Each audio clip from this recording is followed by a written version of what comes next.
खुलुमबाय रादाबखौ फरायदों आं राजीब बसुमतारी बिटिआर जौगानाय एबा बर' हारिया जौगानाय बुङोब्ला बर' गामि ओनसोल लामा दालां गासिबो मोजां जाग्रोनांगोन थांलाय फैलाय हान्थिग्रा मोजां जाग्रोनांगोन जुदि बिटिआरआव बेफोर लामा दालां थांलाय फैलाय हान्थिग्राफ्रा दासिमबो जुदि मोजां सुबिदा गैयाब्ला अब्ला जों बिटिआर एबा बर' हारिखौ जौगाबाय होनना बोरै बुंनो हानो थांनाय 17 बोसोराव बिटिसिनि इएम आरो एमसिएलए बनमालि बर' आरो पलेन्द्र बसुमतारी बिथांमोना 25 नं बागानपारा सुबनकाटा प्राइमारिनि सिङाव थानाय सनाजुलिनिफ्राय सुबनकाटा थांलाय फैलाय लामा दोंसेयाव अन्थाइ थरसेबो गारनो हायासै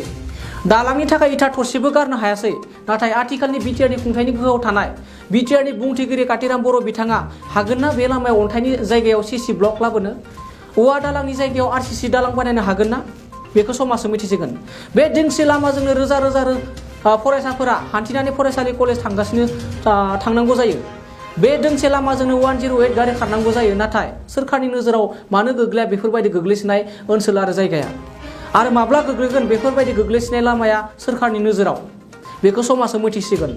दानिया फैदो सुबनकाटा आरो सनाजुलि ओनसोलनि सुबुंफोरा सोरखारनि सायाव मा सोंखारिदों आरो मा बुंदों जों आबुङै मिथिना लादिनि बेबायदि अरायसम बड'लेण्ड बुब्लिजों हेफाजाब होलायबाय थागोन आरो बेफोरबायदि गोग्लैसोना थानाय ओनसोल आरो जायगाखौ जों फोसावनो थाखाय अरायसम जों साखा बे लामायाथ' थांनाय बोसोर 2018आवनो खुख्लालांदों ओमफ्राय दा बे दिननिफ्रायनो जोंनि दा बै सनाजुलि जारबस्ति जालाबस्ति एरियायाव दा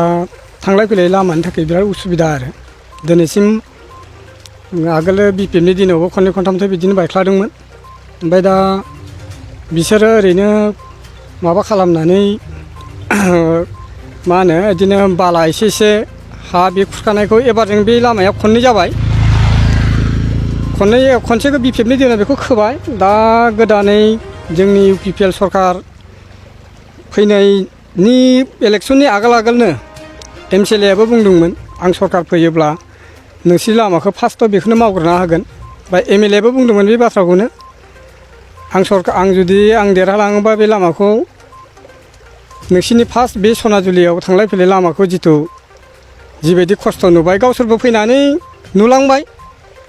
एमएलएआबो नुदों बे लामाखौ एमसिएलएआबो नुदों बे लामाखौ ओमफ्राय गावसोर बुंदोंमोन आरो जों देरहालांबानोखि बे लामाखौ जों मावना होगोन होननानै खिन्थु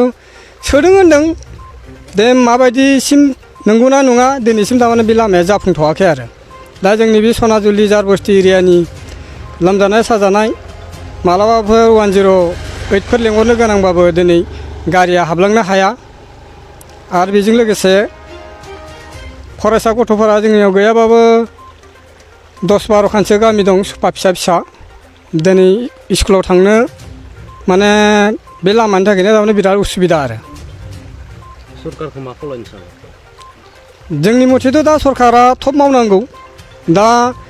बिथांमोनाथ' बुंदोंमोन जों सरकार फैबानो मावना होगोन होननानै खिन्थु दिनैसिम माथो खबरानो गैया देरहालांखांनायनि उनाव माथो जोंनि दा नुनायावथ' जिबायदि गावसोर बाइकखौ होलांदोंमोन बेफोर बाइकखौथ' मोनसेबो पालन खालामनाय बायदिखौनो जों नुथ'वाखै आरो दा सेमोन दैलां बायदों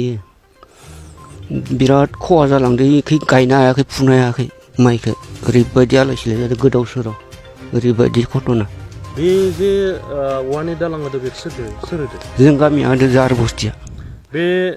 लामाजों बेसेबांसो मानसिफोरा थांलाय फैलाय खालामो बा बहुद एकदम माखासेया एकदम सावथालाय बर'यै नेपालाय दं बहुद बे दलंजों फरायसाफोर बेमारिफोर थांलाय फैलाय खालामोन खालामा दा गारियानो सलाय जालियाबा इयावबो भाङा सिङा जाबाय लामाया माब्लाबा गोसाथार लोमजायोबा 108 लाबोनांगौ जायोबा माबोरैहाय लाबोयो बा माबोरै बेमारिफोरखौ लानानै थाङो दा उपायानो गैया जादों ओरै दोंसे दं इखैसो सलाजल खालामबाय दं फैबाय माय मा बुंनो सानदों सरकारखौ हा सरकारा नायफिनाबालाय मा खालामबावनो बेनो आरो दा नोंथांमोनासो मा खालामसै बेनो आरो बेयाव बहुद फरायसा गथ'फोर फैयो सावथाल गथ'फोर एकदम नेपालि गथ'फोर जों बर' गथ' बहुद एकदम माखासेया एकदम फाग्ला दैमासिम आरो जा पार्कआव बारनो हाया जों फाग्ला दैमाखौ दैखौ इखैबो दलं गैया गेजेरावनो दं जोङो दा बाक्सा जिल्लानि सिङाव थानाय बासबारि रेन्ज बेकि जंगल उड्स रिजर्ट मानास नेशनेल पार्क बे समायना रिजर्टआव नोंथांमोना बर'नि ट्रेडिशनेल फुड्स गोथाव अमा बेदर सावनाय एवनाय लकेल दाउ बेदर बोरमा बेदर बायदि बायदिफोरखौ मोनजानायजों लोगोसे बाहेरायाव थानो थाखाय टेन्टनि सुबिदा दङ। Bonfire, jeep safari, rafting, elephant ride, tea garden walk, आलादा आलादा एसि गोनां खथानिबो सुबिदा दङ। बे सुबिदाखौ लानो थाखाय नैबे नाम्बाराव फन खालाम 910-174-9562 एबा 9707-614-012 आरो 986-483-2734